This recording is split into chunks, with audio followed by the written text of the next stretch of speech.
পঞ্চম শ্রেণীর প্রিয় শিক্ষার্থীরা, আজকে আমরা বিজ্ঞান বইয়ের তৃতীয় অধ্যায়ের অনুশীলনীর প্রশ্নগুলো যথাক্রমে সমাধান করব।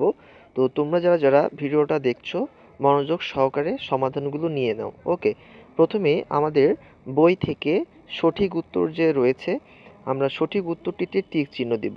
ওকে, তো শুরু করা যাক আজকের ভিডিও। তো প্রথমে আমাদের যে প্রশ্নটা করা হয়েছে ক নাম্বারে, এখানে বলা হয়েছে নিচের কোনটি শর্করা জাতীয় খাদ্য বা কার্বোহাইড্রেট জাতীয় খাদ্য। ওকে, তো আমরা যদি তৃতীয় অধ্যায় খাদ্য এই অধ্যায়টি ভালোভাবে পড়ি তাহলে কিন্তু খুব সহজেই উত্তর করতে পারবো। ওকে, তাহলে নিচের যেটি শর্করা জাতীয় খাদ্য সেটি হবে তোমার আলু। ঠিক আছে, তাহলে সবাই উত্তর দাগায় নাও আলু। এবং তোমরা দেখতে পাচ্ছ মৌসুমী ফুল এটা হবে না, তারপরে মাখন এটা তো চর্বি জাতীয় খাদ্য, এবং ডিম এটা তো আমিষ জাতীয় খাদ্য, তাহলে এগুলো হবে না। আর যেটা হবে সেটা হচ্ছে আলু। আশা করি তোমরা ১ নাম্বার তোমার হচ্ছে সঠিক উত্তরটা পেয়েছো। ওকে, চলো এবার আমরা ২ নাম্বার সঠিক উত্তর কোনটা হবে এটা জেনে নিই।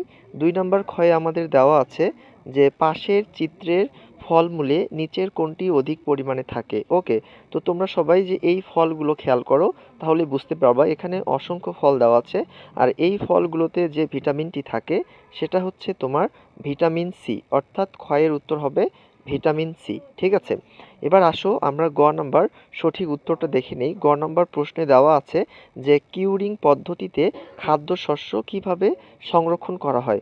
আমি আবারও বলছি, তোমরা যদি অধ্যায়টি ভালোভাবে বুঝে পড়ো, খাদ্য সংরক্ষণ পদ্ধতিটা যদি ভালোভাবে পড়ো তাহলে কিন্তু তোমরা এর সঠিক উত্তরটা দিতে পারবে। ওকে, তো এটার সঠিক উত্তর হবে, দেখতে পাচ্ছ এই যে লবণ মিশিয়ে, এটা হবে সঠিক উত্তর। ওকে, কিউরিং পদ্ধতি যেটা সেটা হচ্ছে লবণ মিশিয়ে সংরক্ষণ করা হয় যে খাদ্যগুলোকে, সেগুলোকে আমরা কিউরিং পদ্ধতিতে খাদ্য সংরক্ষণ বলবো।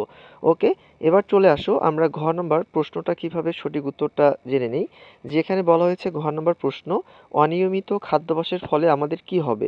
অর্থাৎ আমরা যদি সঠিক নিয়ম খাদ্য গ্রহণ করলে কি হয় এবং কি অসুবিধা হয় এটা, এবং অনিয়মিতভাবে খাদ্য গ্রহণ করলে কি হয়, আশা করি এই বিষয়গুলো পড়লে কিন্তু আমরা এখান থেকে পেয়ে যাব। ওকে, তো দেখো এটা কি হবে যে অনিয়মিত খাদ্যাভ্যাসের ফলে আমাদের যেটা হবে সেটা হচ্ছে তোমার উত্তরটা হবে এই যে এই নাম্বার, স্থূলতা ও বিষণ্ণতা দেখা দিতে পারে, এই যে এটা।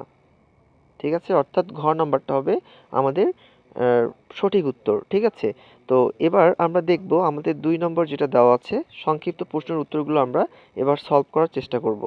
আমাদের প্রথম যে প্রশ্নটা দেওয়া আছে তোমরা দেখতে পাচ্ছ যে আমিষ জাতীয় খাদ্য গ্রহণ কেন প্রয়োজন। চলো এটার উত্তর আমরা কিভাবে করতে পারি।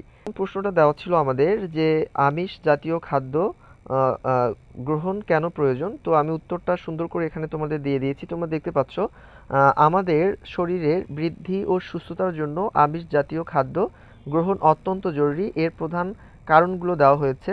দেহের গঠন, আমিষ দেহের পেশি, রক্ত, হাড় এবং দাঁত গঠনে সাহায্য করে। ওকে, তারপরে দেখতে পাচ্ছ যে ক্ষয়পূরণ, শরীরের কোনো অংশ কেটে গেলে বা আঘাতপ্রাপ্ত হলে আমিষ তো মেরামত করে বা আমিষ এই ক্ষয়পূরণে সহায়তা করে।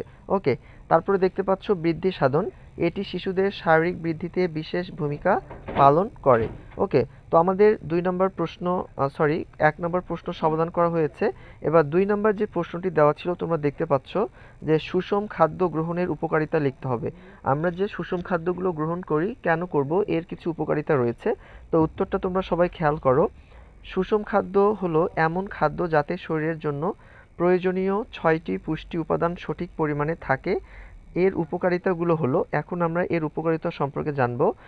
এটি শরীরকে সুস্থ রাখে এবং কাজ করার জন্য প্রয়োজনীয় শক্তি যোগায়। ওকে, তারপরে দেখতে পাচ্ছ সুষম খাদ্য দেহের রোগ প্রতিরোধ ক্ষমতা বাড়ায়, ফলে সহজে অসুখ বিসুখ হয় না।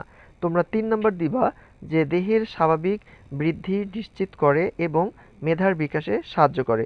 আশা করি তোমরা ২টা প্রশ্নের উত্তর পেয়ে গিয়েছো। এবার আমাদের গ নম্বর যে প্রশ্নটা রয়েছে সেটি হলো, তোমরা আগে দেখে নাও প্রশ্নটা কি বলা হয়েছে যে যথেষ্ট পরিমাণে আমিষ ও তেল সমৃদ্ধ খাবার খেলে পুষ্টিহীনতা থাকতে পারে কেন। তো এটার উত্তরটা আমরা কিভাবে করব দেখে নাও। যে শুধুমাত্র আমিষ ও তেল শরীরের সব চাহিদা পূরণ করতে পারে না। যথেষ্ট পরিমাণে আমিষ ও তেল খাওয়ার পরেও পুষ্টিহীনতা হওয়ার প্রধান কারণগুলো এখন আলোচনা করব।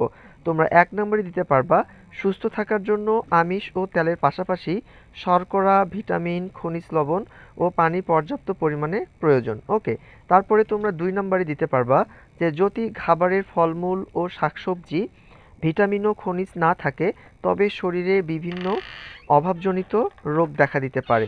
ঠিক আছে, তোমরা 3 নম্বরে যে পয়েন্টটা দিতে পারবা সেটা হলো দীর্ঘ সময় ধরে নির্দিষ্ট 1 বা 2 ধরনের পুষ্টি উপাদান গ্রহণ করলে শরীরের সামগ্রিক পুষ্টির ভারসাম্য নষ্ট হয়, যাকে পুষ্টিহীনতা বলে।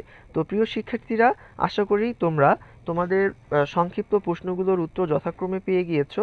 এরকম সকল বিষয়ের তোমার বর্ণনামূলক প্রশ্ন, সংক্ষিপ্ত প্রশ্ন এবং ছক পূরণের জন্য অবশ্যই আমার ইউটিউব চ্যানেলটি সাবস্ক্রাইব করে পাশে থাকবা। তো আজকে এ পর্যন্তই, সবাই ভালো থাকবে। ধন্যবাদ সকলকে।